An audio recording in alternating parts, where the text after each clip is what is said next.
आपण पाहत आहात महाराष्ट्र टुडे न्यूज।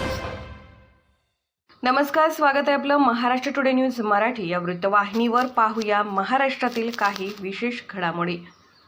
राज्यात लोकसभा निवडणुकीच्या पार्श्वभूमीवर राजकीय वातावरण तापत असतानाच दुसरीकडे राज्यात सध्या संमिश्र वातावरण पाहायला मिळत आहे। एकीकडे अवकाळी पाऊस तर दुसरीकडे उकाड्यातही वाढ होताना दिसत आहे। वाढत्या तापमानाचा फटका विदर्भ, मराठवाड्यासह राज्याच्या वेगवेगळ्या भागाला बसताना दिसत आहे। छत्रपती संभाजीनगर जिल्ह्यात कमाल तापमान 39°C वर पोहोचलं आहे।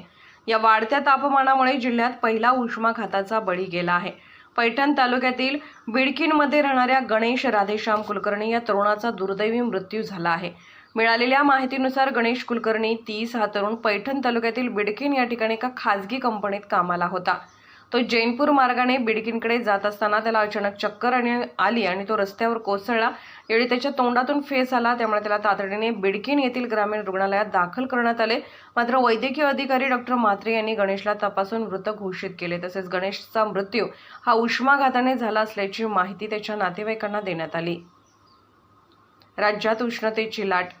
राज्यातील सोलापूर, धाराशिव, लातूर, नांदेड, चंद्रपूर, अकोला आणि यवतमाळ जिल्ह्यात पुढचे 3 दिवस उष्णतेच्या लाटेचा येलो अलर्ट हवामान विभागाकडून देण्यात आला आहे।